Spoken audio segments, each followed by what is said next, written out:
Let's say China. China. China. China. China. China. China. China. There are no storm movers, and you can actually see Russia from land here in Alaska. Go over to China. China.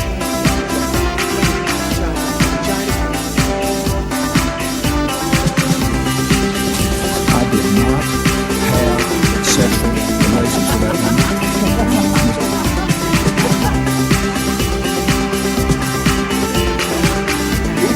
Trump's face tweeting out insults to Angela Merkel. What's he doing? Ladies and gentlemen, please welcome your host. Yes. Hello, and welcome. I am James Andrews, and you are listening to So This Happened, the only news you need if you are a basketball player who is heading to prison. It is Monday. No, it's Wednesday, the 15th of November, 2017. I got my days all confused, and the reason was we weren't here yesterday, and I had said on Monday, the real Monday, that we would be dropping down to Monday, Wednesday, Friday for So This Happened and asked for your opinions. Well, you have spoken, and thank you to everybody that sent me messages on Twitter or just emailed me through our website, sothishappened.com. It seems that So This Happened will continue to be Monday, Tuesday, Wednesday, Thursday, Friday. This week we're going to keep it just Monday, Wednesday, Friday, so I'll be back on Friday. Next week we're going to be off for the entire week for Thanksgiving, and then we'll be back after that, hitting it hard 5 days a week. So, you're welcome. And it seems today that Donald Trump is waiting for a thank you from some basketball players. He tweeted out this morning, "Do you think the 3 UCLA basketball players will say, 'Thank you, President Trump'? They were headed for 10 years in jail." Now that tweet is in response to the fact that 3 UCLA basketball players were released from prison in China. Well, technically they weren't in prison, but they were going to be in prison for shoplifting.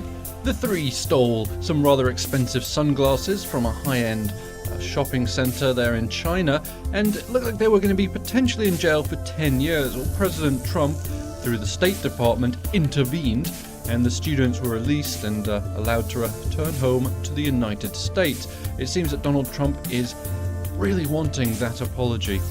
Now, according to John Kelly, what the president said to President Xi of China was, "It's not too serious. We'd love to see this taken care of in an expeditious way." And I'm just going to stop it right there, because I doubt very much if Donald Trump has ever uttered the word expeditious. Right? Am I wrong? I just don't think that is in his vocabulary. But anyway, these 3 chaps are heading back to the States, where I hope, and this is not me being an arsehole, but I hope they will face some sort of consequences for this. You know, you go to a foreign country, you break the law, and then you get out of jail free. Well, you do have to face some consequences when you come back to the States. I'm sure UCLA will have something to say about them being on the basketball team, but beyond that, it's rather embarrassing internationally. It's also one of the things which, in itself, it's actually quite a good diplomatic victory for Donald Trump. But then he goes and spoils it all by demanding a thank you from the athletes. Mr. Kelly, who said he spoke to the 3 players on the phone, said that, to say the least, they were very apologetic.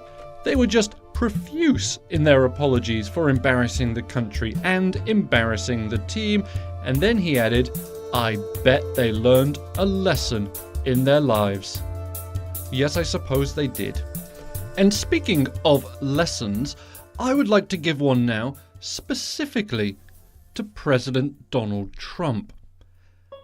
Sir, a news network is not a person, and therefore cannot be addressed as one. Now you may be wondering, James, why are you saying that? We all know that. Well, the reason I'm saying that is Donald Trump took to Twitter this morning, which isn't news in itself because that's every 5 minutes. But this morning's tweet read this: "While in the Philippines, I was forced to watch at CNN, which I have not done in months.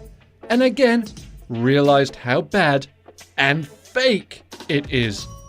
Loser. So you see where I'm going now. He called the network a loser.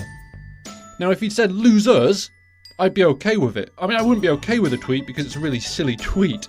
The fact that the president was forced to watch it. They tied me down to a chair and held my eyes open with those things from Clockwork Orange so you can't blink, and sat me in front of fucking CNN, and I couldn't turn away. They forced me to watch it. It was like Filipino torture. But that aside, you can't call a network a loser. It's a group of individuals. Now, I'm sorry if this sounds demeaning. This is not to anybody but the president, okay?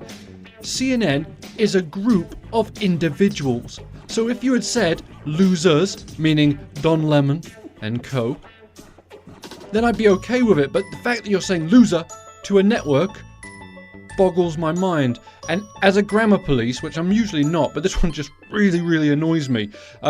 After he said, again, I watched it and again realized how bad, comma, and fake, comma, it is. What the fuck's with all the commas? We don't need that many commas. But in an absolutely perfect response, Chris Como of New Day tweeted out shortly after the president did, "Hope you are watching at New Day again this morning. As always, you're welcome to come on and discuss what matters to the American people." So, well done, Mr. Como, very good. And now, if we may, let's just talk a moment about coal mines. Now, throughout his entire campaign and presidency thus far, Donald Trump has been adamant that he is a big fan of coal and that he will bring coal jobs back to America. Now, whether or not he has brought any coal jobs back is still up for debate, but one thing that is certain is he has appointed a new man to lead the Mine Health and Safety Administration, the MSHA. The man in question was approved today by the Senate. His name is David Zatterzalo. But the one unfortunate and glaring problem with this nominee is his record on health and safety in mines is less than stellar. When he was the chairman and CEO of Rhino Resources, the MSHA, the very organization that he is now in charge of, sent 2 notices of violation saying that the company was running afoul of federal health and safety standards. And according to the MSHA, the citations that Mr. Zatterzalo, you try and say it, it's not that easy. But anyway, the citations that his organization was issued were for companies that, and I quote, pose the greatest risk to the health and safety of miners. Now, Senator Patty Murray, who is a Democrat from Washington, said of this nomination, instead of nominating an advocate for workers' health and safety, President Trump nominated one of the industry's worst offenders. And then Senator Joe Manchin, who is also a Democrat from West Virginia, and he is a leading advocate for the coal mining industry. Now, he said of this nominee, after reviewing his qualifications and record of safety during his time in the coal industry, I am not convinced that he is suited to oversee the federal agency that implements and enforces mine safety laws and standards. I will say though, he's probably still more qualified than Betsy DeVos. And speaking of people who may not be entirely qualified for the job they are in, let's have a look at Jeff Sessions, shall we? Now, one of the... Hey, where's my Jeff Sessions music? Where's it? When I say Jeff Sessions, you play the music. Yep, perfect. Thank you very much. You'll remember that Jeff Sessions' favourite phrase is, I don't recall. Every single question he's been asked by the senators is, I don't recall. I don't remember. The brain just doesn't, I don't recall. I don't remember. I don't recall. Well, today, he has recalled. I would like to address recent news reports regarding meetings during the campaign attended by George Papadopoulos and Carter Page, among others. Frankly, I had no recollection of this meeting until I saw these news reports. I do now recall that the March 2016 meeting at the Trump Hotel that Mr. Papadopoulos attended, but I have no clear recollection of the details of what he said at that meeting. After reading his account and to the best of my recollection, I believe that I wanted to make clear to him that he was not authorized to represent the campaign with the Russian government or any other foreign government for that matter. Okay, so Sessions has gone from "I don't recall, that meeting never happened, I don't remember it," to now saying, okay, yeah, I've been busted, it's been proven that it did happen, so I do recall it now, but I don't remember anything that was said in the meeting. But I do remember one thing, and that was that I told him absolutely in no uncertain terms that he was not to get involved with the Russians. That I remember that clear as day. From the meeting that I didn't remember until I saw it on news that it was happening, that it was true, I don't remember anything, but I do remember that. Does anybody else smell bullshit? It's strong in here today, folks. But Jeff Sessions was not finished, because then he went on to say that, look, I've been accused of lying in front of Congress, and it's not true, it's just my brain's not great. But I should be in the job. Secretary, what am I, Attorney General? Attorney General, yeah, I'm the Attorney General, and I definitely deserve to be in that, even though the old brain's not so great. So let's have a listen to some more of him. All you have been in campaigns, let me just suggest, but most of you have not participated in a presidential campaign, and none of you had a part in the Trump campaign.